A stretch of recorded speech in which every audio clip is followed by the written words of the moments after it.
Bonjour, nous allons voir aujourd'hui des exercices de trigonométrie dans les triangles quelconques. Et donc l'exercice qui se trouve page 27, l'exercice 3, 2, 6, 2. Et donc nous allons faire le B. Dans le B, on nous dit que D vaut 5, que E vaut 4 et que delta vaut 60 degrés. Donc les inconnus vont être le côté F, l'angle epsilon et l'angle phi. La première chose, c'est utiliser la relation des cosinus pour par exemple trouver le dernier côté. Donc f carré, c'est égal à d au carré plus e au carré moins 2d fois e fois cosinus de l'angle qui est en face de f qui est phi. Alors si je remplace par ce que je connais, je vais avoir 25 plus 16 moins 2 fois 5 fois 4 fois cosinus de phi. Alors, je vois qu'ici, j'ai deux inconnus. J'ai f que je ne connais pas et j'ai phi que je ne connais pas. Si j'ai deux inconnus, je ne saurais pas le résoudre. Ce n'est donc pas la relation des cosinus qu'il faut utiliser. On va donc utiliser la relation des sinus. La relation des sinus qui me dit que un côté sur le sinus de l'angle qui est en face est égal à un autre côté sur le sinus de l'angle qui est en face, etc. Donc, si je prends D, 5 sur le sinus qui est en face de D, c'est 60. C'est égal à E sur le sinus de l'angle qui est en face, qui est epsilon. Et c'est égal à F sur le sinus de l'angle qui est en face, qui est phi. Alors, nous avons ici deux égalités. Il va falloir en éliminer une. Alors, ici, j'ai deux inconnus. Si j'ai deux inconnus, ça ne va pas m'être utile. Et donc, je vais garder cette égalité-ci qui me permettra de trouver epsilon puisque c'est la seule inconnue. Alors, je vais utiliser les produits croisés. Donc, 5 fois sinus d'epsilon, c'est égal à 4 fois sinus de 60 degrés. Et donc, sinus d'epsilon, c'est égal à 4 fois sinus de 60 degrés sur 5. On calcule ça et on voit que ça donne 0,693 avec la calculatrice. Ce qu'on voulait, ce n'est pas le sinus d'epsilon, mais c'est epsilon. Donc il va falloir qu'on utilise l'arc sinus de 0,693.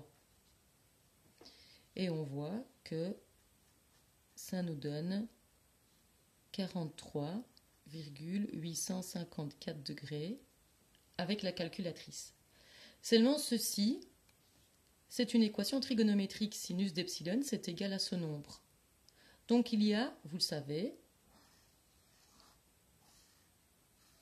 donc le sinus ici vaut 0,63, donc à peu près ceci. Et donc j'ai trouvé qu'il y avait 43,854 degrés, mais il y a un autre angle qui a le même sinus et on ne peut pas l'oublier. Donc il y a aussi le supplémentaire, puisque ce sont des sinus. Et le supplémentaire, c'est 180 degrés moins celui que j'ai trouvé là. Ce qui fait que epsilon est égal alors à 136,146 degrés. J'ai donc deux epsilon, celui-ci et celui-ci. C'est pas grave, continuons. On a maintenant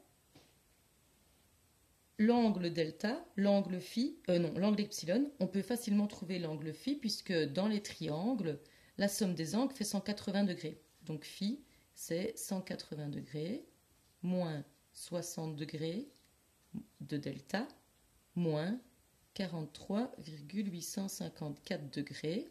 Et donc ici, phi nous donne 76,146 degrés.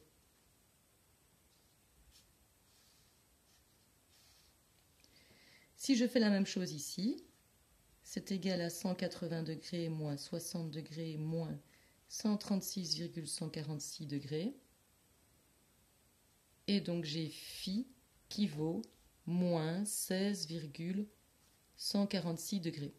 C'est un nombre négatif. Il est donc à rejeter puisque dans les triangles, on ne peut pas avoir d'angle négatif. Si celui-ci est à rejeter, c'est que celui-ci était à rejeter aussi. Il est trop grand en fait pour pouvoir rentrer dans ce triangle. Ce n'est pas toujours le cas, mais ici il est à rejeter. Donc nous avons trouvé epsilon, nous avons trouvé phi, il nous reste à trouver f. On revient à la relation des cosinus, puisque dans la relation qu'on avait trouvée au départ, maintenant on connaît phi, donc on n'a plus qu'une inconnue. Donc f carré, ce sera 25 plus 16 moins 2 fois 5 fois 4 fois le cosinus de 76,146 degrés. On calcule avec la calculatrice, on voit qu'on arrive à 31,422. Nous, on ne veut pas f carré, on veut f. Donc, on va prendre la racine carrée sans oublier le plus ou moins. Et on obtient 5,605, le moins qui est à rejeter puisque c'est une distance.